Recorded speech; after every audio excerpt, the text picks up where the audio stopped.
One of my challenging problems is that from an ITW's perspective is that we are highly decentralized.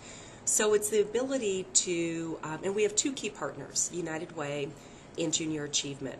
So we really rely very heavily on written communication and email and flyers that are printed and then posted in the plant and so forth. So communication can be very challenging within our organization and trying to roll out national programs.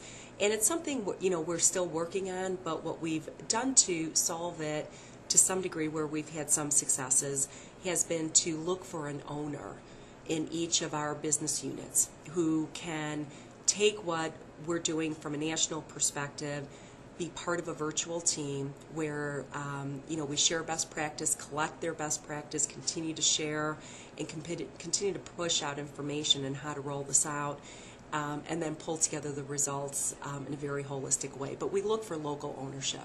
Oh, that's a really good idea. Yeah. What was a successful program you've implemented, and why was it successful? I would say this year it's been our United Way campaign. And it would be our kickoff meeting. Every year, ITW is a huge supporter of United Way, and our campaign is over a $9 million campaign nationally. And this year we decided to make it much more personal. So at our kickoff meeting, one of the things that we did, instead of paying an outside firm to produce a video, we worked with a local high school who interviewed us. They wrote the script. They filmed on site. They edited, they produced our video, and it was a learning experience for them. And from an ITW perspective, we saved a couple $100,000 in external cost, and the video was so incredibly meaningful and just an incredible piece that they put together. The other part was that instead of looking for agency speakers, we decided to have speakers come join our kickoff of those who are served by the agency. So from a corporate perspective, the young man that we were able to secure was a young man who is 18 years of age and has been part of the DCFS system here in the Chicagoland area since age 3.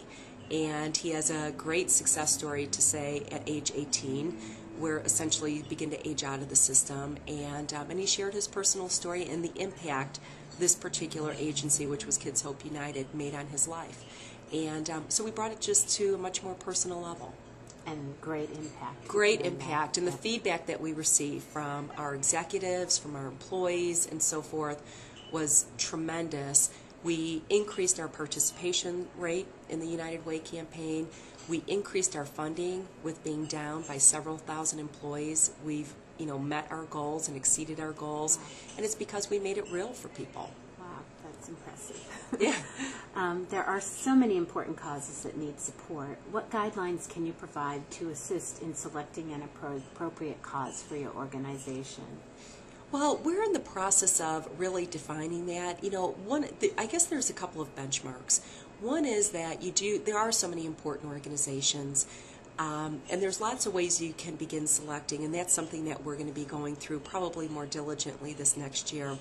One key factor is this organization, and do they do work where your employees work and live? So there has to be a geographical preference about the organization. In some cases, it might be that you need a global or national organization, so their geographical reach is as equally as important as their local contribution. The other piece would be how much of interest is it to those employees? So, maybe not just corporate decisions, but then when you get down to the business unit level, what's really important? What social issue is really important in that particular community and to those particular employees? I think is another key factor. What I really admire about many organizations is when they can select a cause or a social issue because it ties to their core competency as a business.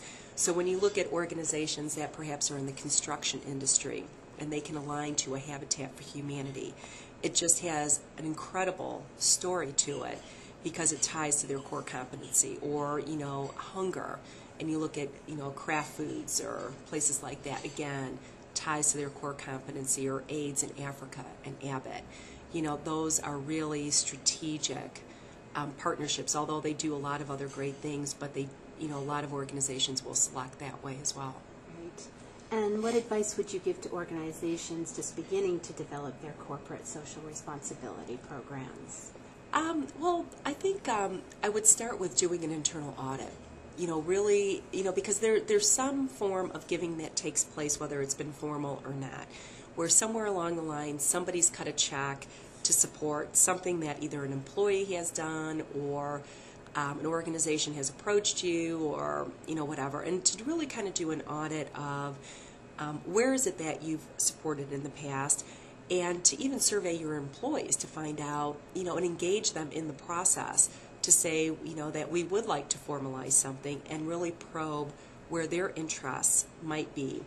I would also work very closely with external organizations to better understand, so what are the burning social issues within your geographic reach, whether it's, contained to, a city, a county, a state, or if there's, national or global, to really identify and do an audit externally, and then, look at that data and determine it, where it is that you want to begin to make your philanthropic footprint, and then really look at it, measure it, and grow it, naturally, and in the right ways, and doing the right things versus and celebrating the successes that you have, because sometimes it's changing one life at a time versus trying to boil an entire ocean, really celebrating your successes and communicating that back to the employees, and, and keeping it real for everybody. Yeah, that's great. Good points. And what metrics do you use to determine the success and return on investment for the program?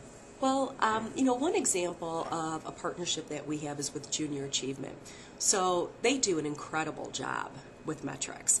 And what we measure is how many people from ITW or a business unit went out and volunteered and taught a Junior Achievement class.